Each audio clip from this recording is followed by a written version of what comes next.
Monsieur Lani, bonjour. On parle aujourd'hui du titre de Walmart, le titre du détaillant qui s'est apprécié d'un peu plus de 40% depuis le début de l'année.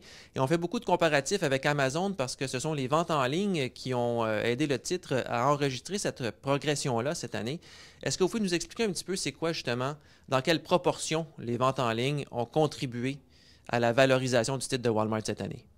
Oui, bien, premièrement, Walmart est en train de copier le modèle de Amazon Marketplace, où est-ce que des commerçants externes peuvent venir mettre leur inventaire en ligne sur Walmart et Walmart se prend une commission. Donc, ça permet d'augmenter la sélection de produits et donc d'augmenter les ventes en ligne. Et deuxièmement, en 2016, Walmart est allé faire l'acquisition de Jet.com et c'était surtout pour aller chercher Mark Lore, le dirigeant de cette entreprise-là, qui est un vétéran. Et depuis que Mark Lore est arrivé, bon, les ventes en ligne de Walmart ont vraiment explosé.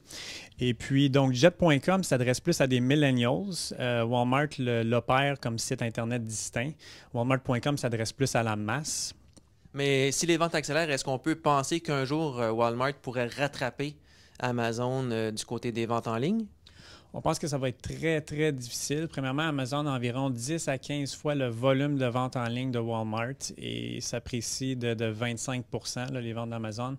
Ensuite, Amazon a une très grosse sélection. Donc, Walmart est très en retard sur la sélection de produits. Puis si un site Internet n'a pas le produit, les gens ne vont pas revenir.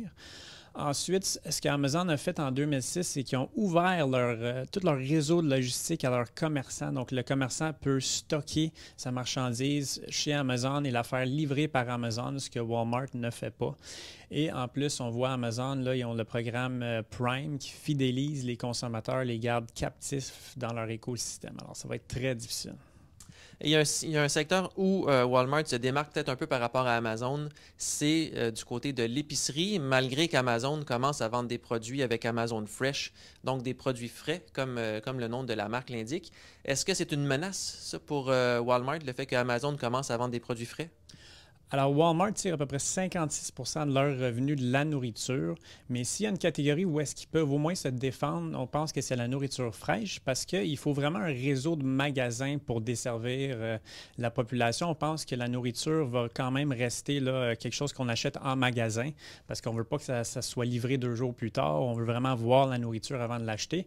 Alors, Amazon a vraiment cet avantage-là. Ils peuvent utiliser leur réseau de magasins. Puis, si jamais la vente de nourriture fraîche un jour va en ligne, eh bien, les gens peuvent commander et aller chercher leur nourriture dans un Walmart. Donc, Amazon n'a pas tout ce réseau de magasins-là. Ils l'ont commencé avec Whole Foods, mais ont encore du chemin à faire. Et maintenant, avec l'appréciation de 40% du site de Walmart depuis le début de l'année, est-ce que ça constitue toujours une occasion d'achat selon vous? On pense qu'à 21-22 fois les bénéfices, c'est cher. Walmart n'a pas vraiment de croissance en ce moment. Donc, les ventes en magasin se cannibalisent pour des ventes en ligne, mais les ventes en ligne sont probablement moins rentables. Donc, le profit de Walmart n'augmente pas nécessairement. Et leurs ventes en ligne n'augmentent pas non plus à un rythme assez rapide pour vraiment relancer la croissance totale de l'entreprise. Donc, on n'investirait pas dans Walmart. Merci beaucoup, M. Lani. Merci.